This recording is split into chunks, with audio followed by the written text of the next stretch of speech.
The mug slipped from my fingers and shattered on the kitchen tiles. My father's voice thundered from across the room, shaking the very air. "What have you done, Alina? Before we begin, drop a comment and tell us what would you do in this situation. Be honest. Tell me in the comments below. We read every comment. Let's begin." I didn't move. I didn't cry. I just stood there, back straight, hand resting gently on my barely there belly. "I'm pregnant," I said calmly.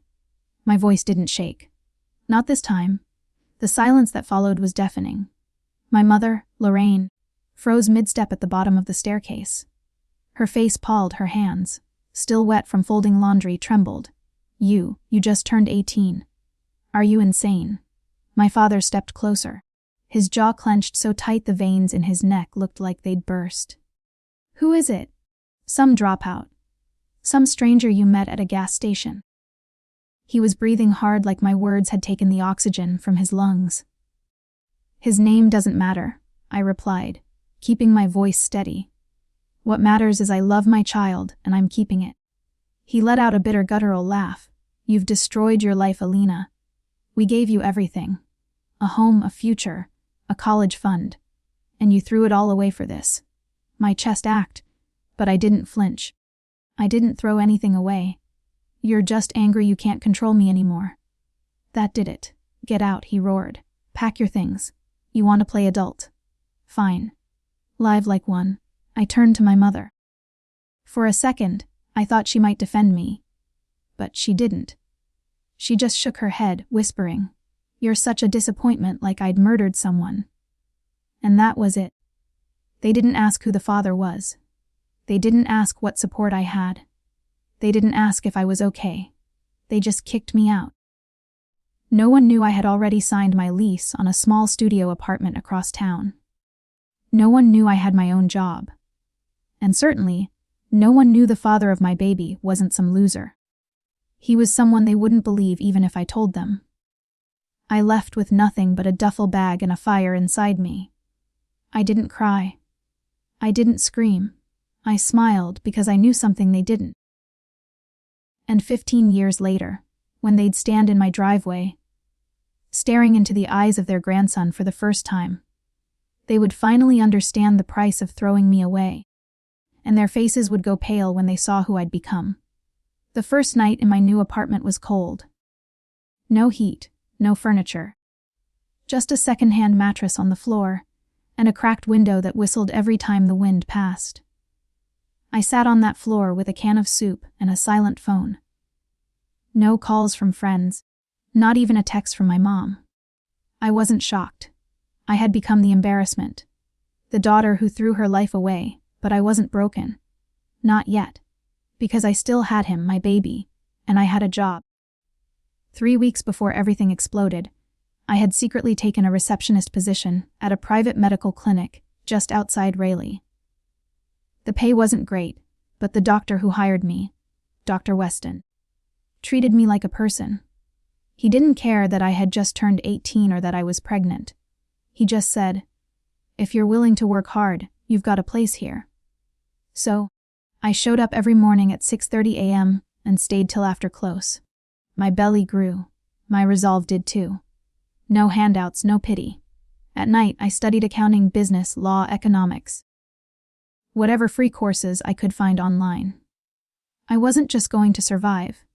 I was going to become someone they'd never see coming. I stopped checking my old social media, watching my cousin Sierra post graduation photos, while my mom liked every picture hurt more than I admitted. I muted everything.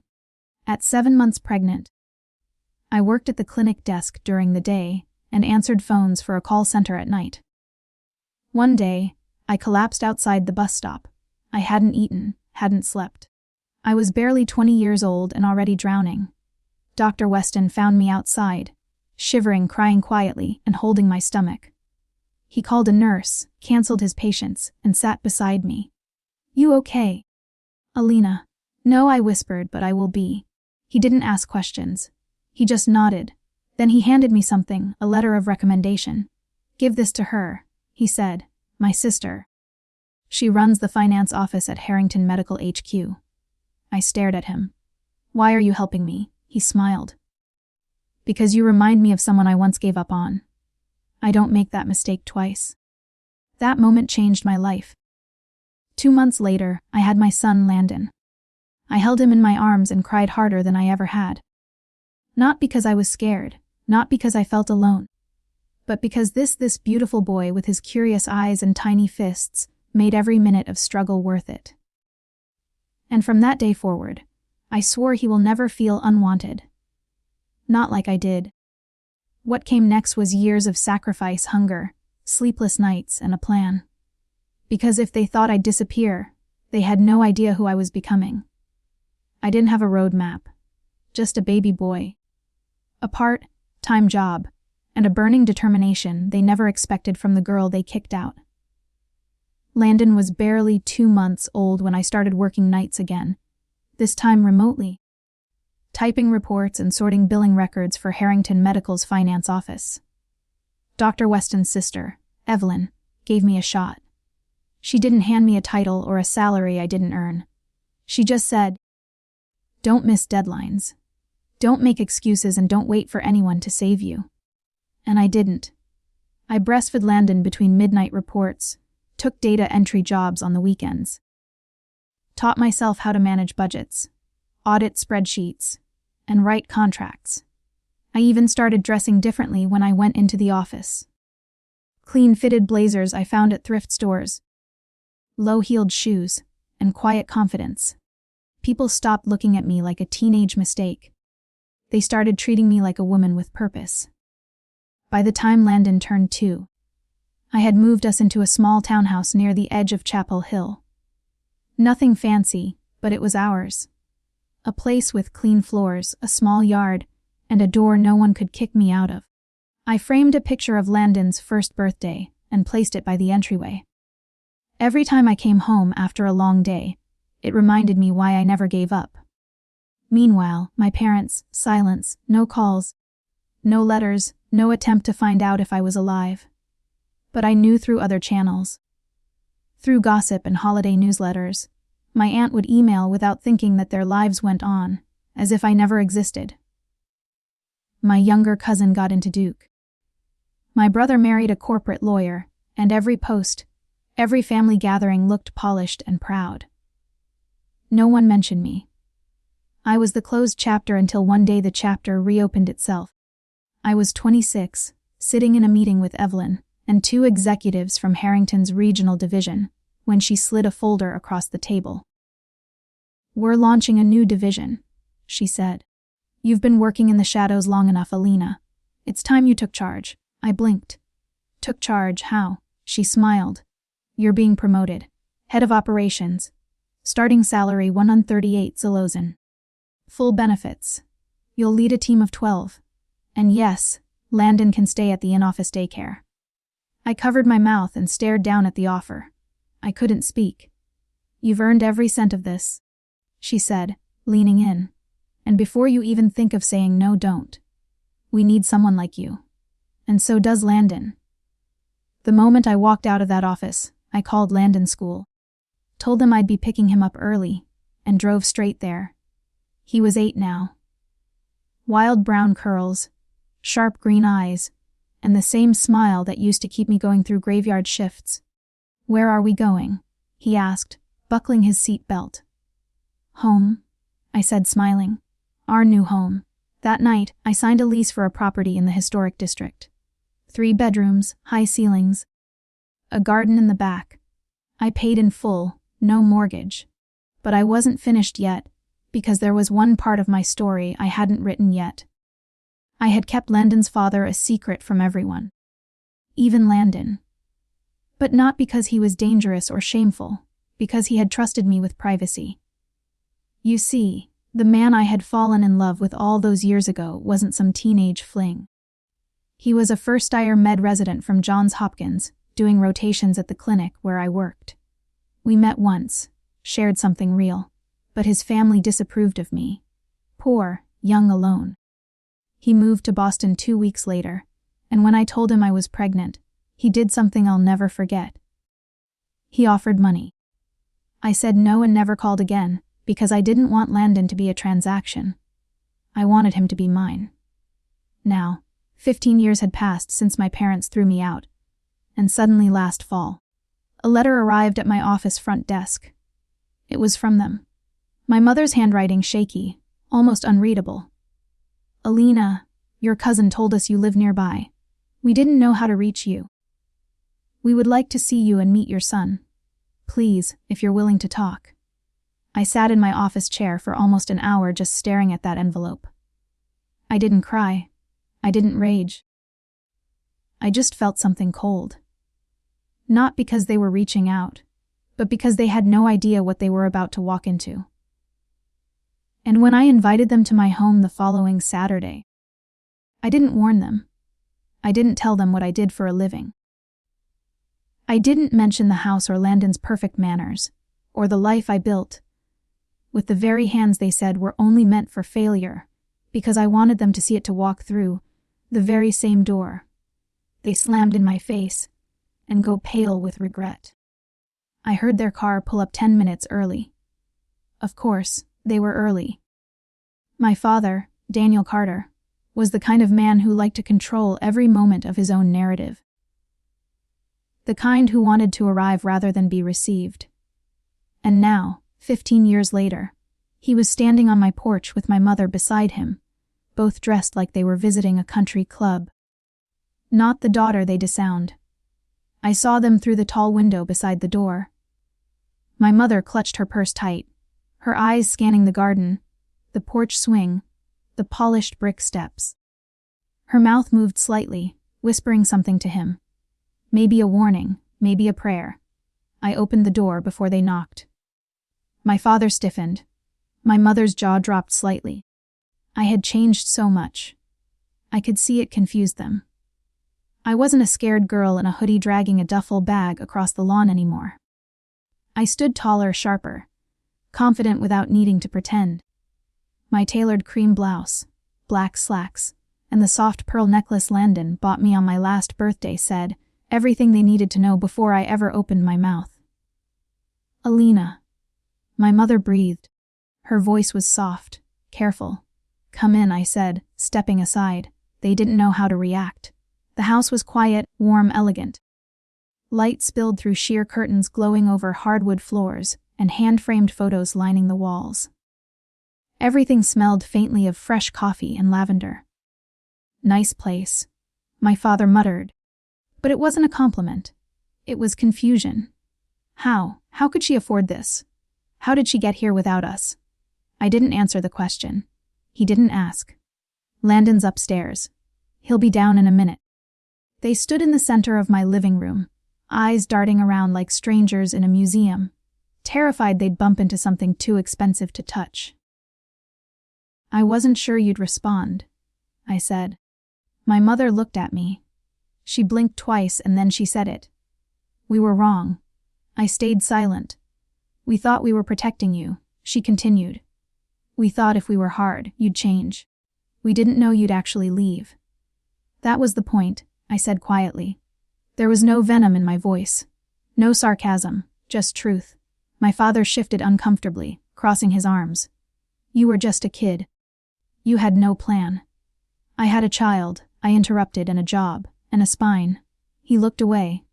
The silence between us stretched thick with 15 years of everything unsaid. And then footsteps on the stairs.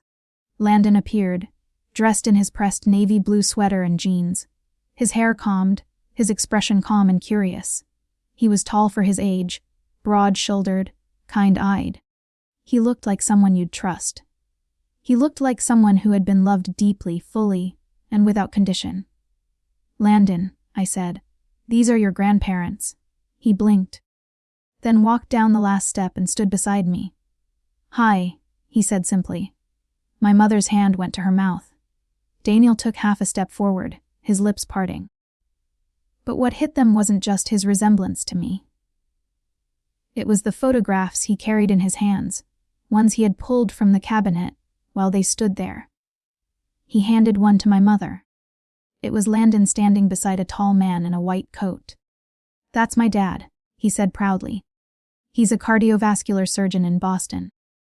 He visits during the summers and sends me books every month." My mother nearly dropped the photo. And then, before they could say anything, Landon pulled another frame from the cabinet and held it out. It was me standing behind a podium with the Harrington Medical logo, surrounded by a board of directors. "Mom's the head of operations," Landon said with a small smile. "She runs everything." That's when it happened. My father's face dropped visibly audibly like the air had been punched out of his lungs. He stumbled back a half step, his hand gripping the back of the couch. "You," he whispered. "You build all this." I looked at him. My voice was calm, but beneath it was every sleepless night, every insult, every lonely birthday, every moment they thought I wouldn't make it. "No," I said, "I built myself." The room was so quiet you could hear the wind brush against the windows. My father hadn't sat down. He couldn't. His pride wouldn't let him. And his legs looked too weak to hold the weight of what he was seeing. My mother, still clutching the photo of Landon and his father, slowly lowered herself onto the edge of the couch. Her lips parted like she wanted to speak, but nothing came out. Landon stood calmly beside me, folding his hands like the polite, well-raised young man he was. He didn't look confused. He didn't look scared. He looked like he knew he had always known, that the two people standing in his mother's living room had chosen to be strangers in his life. And now they were standing in a house they didn't build, looking at a boy they didn't raise and a woman they had tried to erase. My father finally cleared his throat. I didn't know you were in contact with him, with the boy's father." "I wasn't," I replied. "Not for a long time. He wanted to be there, but I told him no. I wanted Landon to grow up knowing stability, security, no broken promises. When Landon turned 10, I let them meet slowly on my terms." My mother spoke then, her voice trembling. He's beautiful, Alina." "Thank you," I said quietly. She looked at me with tears in her eyes. "We made a mistake." I didn't respond because the words were too late. My father suddenly snapped, his voice rising, not with anger, but desperation. "You could have called. You could have come back. We would have helped." "No, you wouldn't have," I cut in sharply. "You told me to leave. You didn't ask if I had a plan. You didn't even ask if I was safe. You assumed the worst and made sure I knew I wasn't wanted." My voice cracked. Then the years caught up to me, not in weakness, but in finality. "You kicked out your daughter on the worst day of her life, and now you want to sit on the couch she bought and pretend none of it happened." My mother started to cry. "I'm sorry," she whispered. "I'm sorry for everything." I looked down at her, and for the first time in 15 years, I felt nothing. Not hate, not anger, just closure. I nodded slowly. "I forgave you a long time ago," I said. "But that doesn't mean we go back." My father looked stunned. "Alina, this house has no room for shame." "Dad, I raised a boy who knows how to respect women, who knows love isn't conditional. I became the woman you didn't believe I could be. And now you're standing in my home, breathing air I earned, looking at a life I fought for." I turned to Landon. "Go get your coat, sweetheart. We're going to the bookstore." He nodded and quietly walked upstairs, his footsteps light as feathers. My mother looked up, wiping her tears. "Will we see you again?" she asked. I paused. Then I looked her straight in the eyes. "That depends," I said. "On whether you want to meet your grandson or keep pretending the past never happened." And with that, I walked them to the door. They stood there for a moment, silent, stunned, still pale. I didn't hug them. I didn't say goodbye. I just closed the door softly behind them, and for the first time in 15 years, it was me who stood on the inside of the house, with everything they once thought I'd never,